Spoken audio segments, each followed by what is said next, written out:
ng bayan, maasahan anumang panahon.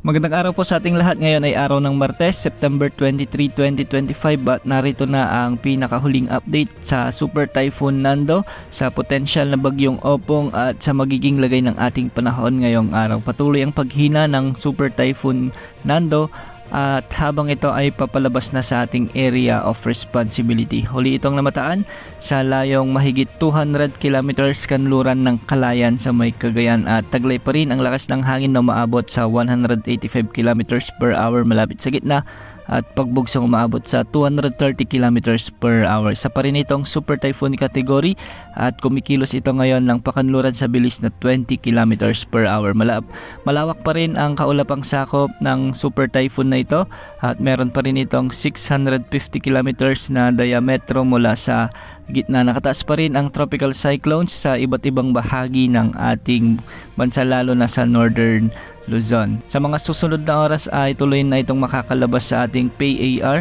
at posibleng humina pa ito bilang typhoon category. Magpapatuloy naman ang pagkilos nito ng pakadluran at sa araw naman ng Miyerkules o Huwebes ay posibleng maglandfall na rin ito sa bahagi ng southern China. Sa araw na ito ay may nakataas pa ring weather advisory, heavy rainfall outlook dulot ng Super Typhoon Nando at southwest monsoon.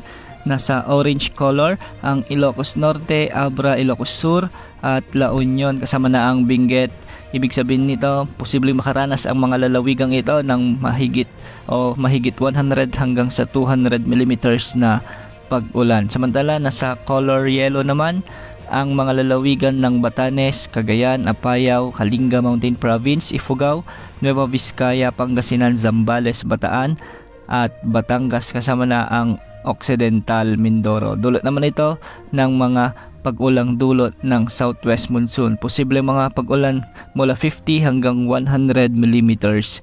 Kaya posible ang banta ng mga pagbaha at pagguho ng lupa sa mga naka-highlight sa orange at yellow na mga lalawigan. Samantala patuloy naman nating minomonitor ang nagbabantang panibagong sama ng panahon at ayon sa Pag-asa ay mataas na ang tsansa nitong lumakas bilang bagyo sa susunod na 24 oras. Ngayong gabi inaasahang papasok na ito sa ating area of responsibility at tatawaging bagyong Opong. Base sa mga wind outlook nito ay kikilos ito ng pahilagang kanluran sa mga susunod na oras at araw at hindi inaalis ang posibilidad na tumama ang sentro ng bagyong ito sa may Eastern Visayas o Bicol region. Posible rin nitong tawirin ang malaking bahagi ng Calabarzon o Central Luzon kasama na ang Metro Manila kung hindi magbabago ang ipinapakita ng mga wind models. Asahan na magdadala muli ito ng mga malalakas na hangin at malalakas na ulan, lalong-lalo na sa mga lugar na direktang maapektuhan ng potensyal na bagyong ito. Yan muna ang latest sa lagay ng panahon. Ito po ang weather update ng bayan, maasahan anumang panahon.